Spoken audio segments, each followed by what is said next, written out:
Clara Barton, leader in humanitarian aid. During the 1800s and early 1900s, many big changes happened in America. The Civil War started and ended, the photograph, telephone, and typewriter were invented, Abraham Lincoln was president, and 28 states were added to the United States. But in this documentary, I would like to focus on one individual who made a difference during this time period. That person is Clara Barton. Through her leadership in founding the American Red Cross, Clara Barton has helped thousands of people worldwide. Clara Barton was born Clarissa Harlow Barton to Captain Stephen Barton and Sarah Stone Barton on December 25, 1821. She was born and raised in North Oxford, Massachusetts. The family had 4 older children, 2 sons and 2 daughters, the youngest of which was 10 when Clara was born. Growing up, she felt as though her family was complete before she was born and often felt left out. She didn't discover her passion for nursing until she was 12. She cared for her brother David when he fell off a roof during a barn raising and injured his leg. She stayed with him for 2 years, applying leeches to draw out blood. Her siblings taught her many things when she was a young child. By the time she started attending school when she was 4, she could already spell and read 3-syllable words like artichoke. She studied at that first school until she was 11 years old. Then her parents sent her to boarding school. She quickly became very homesick and had to be brought back. When Miss Barton was 16, a phrenologist visited her house. Phrenologists were doctors who determined character traits from the shape of a person's skull. Examining her, he stated, she would never assert herself for herself. She would suffer wrong first. But for others, she would be perfectly fearless, which would prove true throughout her life. She also went to attend Clinton Liberal Institute for a year when she was 19. When Clara Barton returned from school, she went to visit a friend who lived in Bordentown, New Jersey. In New Jersey at that time, there were no public schools. She saw many children on the streets who wanted to go to school but could not afford to go to the private schools. Clara appealed to the mayor and asked if she could establish a public school. He agreed, and she opened her school in a 1-room building. She started with only 6 students, but by the end of the school year, she had 200. She needed a larger schoolhouse, so a 2-story building was constructed. But when the building was finished, the city deemed it too much for Clara to handle. They gave a man the job of principal and paid him twice as much as she was making running the 1-room building. She was so upset about this, she said, "I may sometimes be willing to teach for nothing, but if paid at all, I shall never do a man's work for less than a man's pay." While in Washington, Clara Barton was hired as a worker in the U.S. Patent Office. She was the first full-time woman clerk there. She was paid as much as the men clerks, $1,400 per year. The male clerks hated her because she exposed some of them as cheaters. When a new supervisor was hired, the male clerks got Clara fired and she was depressed. Clara Barton began her Civil War work after the Baltimore riot of 1861, where the 6th Massachusetts Regiment was attacked in Baltimore by Southern supporters. They were taken to a hospital in Washington, D.C. Clara went to visit them and recognized many from when she lived in Massachusetts. They had none or little clean clothing and other supplies. Clara brought them these things and had others do the same. When they left to prepare for the Civil War, she went with them.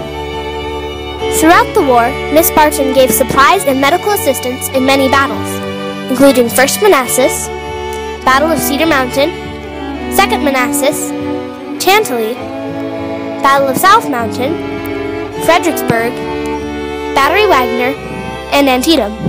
It was during the Battle of Antietam that she earned the name Angel of the Battlefield. She brought clean bandages to use instead of the corn husks the doctors had resorted to. She also brought lanterns that saved many lives by allowing doctors to work through the night.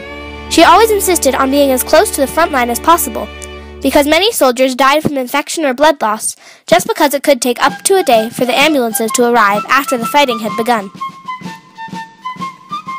Throughout the war, she gathered so many supplies from people who donated from all over the country that she filled her entire home, plus a warehouse. After the war had ended, Clara continued helping people. One of the things she did was open a missing soldiers' office to help people find loved ones who had been reported missing during the Civil War. She helped find out what happened to over 22,000 men. In 1869, Clara Barton went to Europe for a vacation. She met Dr. Louis Appela and learned about the Red Cross Society and the Treaty of Geneva. The Treaty of Geneva was a series of agreements that a country signs ensuring the humane treatment of soldiers and civilians during wars. While she was in Europe, the Franco-Prussian War started. Miss Barton gave aid there and helped the Red Cross with many things. She loved the idea of an organization that could give aid to soldiers on either side of a war without interference. Clara Barton wanted to start a Red Cross branch in the United States. When she returned to her home in Washington, she tried to get the government to agree to start one. Very few people listened to her idea because they were uneducated about the program. But Clara didn't give up. She ended up talking to the president, Rutherford B. Hayes, and gained support for the organization. The American Red Cross was founded on May 21, 1881, and the United States signed the Treaty of Geneva in 1882. Clara Barton was the president of the Red Cross until 1904, during which time she helped personally in many disasters. In fact, she officially instituted the idea of the Red Cross giving aid in natural disasters as well as in war. This idea was added to the Treaty of Geneva as the American Amendment. During her time as president of the American Red Cross, Clara Barton was a successful lecturer. She would give speeches about things she did during the Civil War, women's rights, prison reform, and also promoted the Red Cross and the things it was doing. Many people attended her lectures. They were quite popular. One other contribution Clara Barton made was in first aid. She started an organization that taught first aid to the American public. Now the Red Cross symbol has become synonymous with the term first aid. She lived at the Red Cross headquarters in Glen Echo, Maryland until her death on April 12, 1912, at which time she was 90 years old. She died of pneumonia. Clara Barton was a great leader in humanitarian aid. She founded the American Red Cross, which has grown into a massive organization, helping 7 million people in the year 2012. She convinced the United States of America to sign the Treaty of Geneva, something that even government agencies like the Sanitary Commission had failed to do.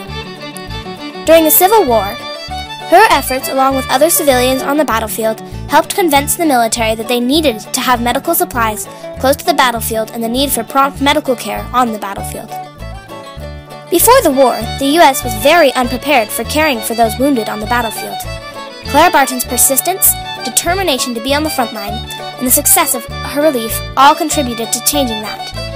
Clara Barton changed the way the Red Cross operates by instituting the idea of natural disaster relief. Just in her lifetime, the American Red Cross helped in many disasters, including the Michigan fires in 1881, Mississippi River floods in 1882, and the Ohio River floods in 1884. She had a unique way of helping disaster victims.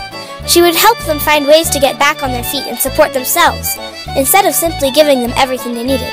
Miss Barton called this giving a hand up rather than a hand out. The organization has since then helped in many other disasters.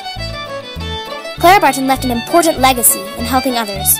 Her methods of battlefield aid are still used today. The U.S. military now makes sure that the medical personnel are as close to the front line as possible to provide immediate care, just as Clara Barton did almost 150 years ago. They also have more and better nurses and doctors than they did in the Civil War, partially because of Clara Barton's efforts. The American Red Cross that she founded lives on, not only as a relief society, but as a symbol of hope for those in need. The Red Cross on the white background means people who will help you, people who will get you out of tough times. It also still provides the first aid classes that Clara started. Some businesses even require employees to have taken an American Red Cross first aid class. In conclusion, Clara Barton showed leadership in her lifetime and left a legacy of healing and helping others. Throughout her life, she made great changes in the way the United States handles people suffering, both soldiers and civilians. She organized ways for countless people to get the things they need after a hard time. She once said, "People call me a nurse. I scarcely know why. There were no nurses then. Trained nurses were not known. My work was, and chiefly has been, to get timely supplies to those needing. It has taught me the value of things. They have lost all. They want food, shelter, clothing, medicines, and a few calm, practical persons to administer them. This seems to have been my work." Through her leadership in establishing the American Red Cross, Clara Barton has helped millions of people worldwide.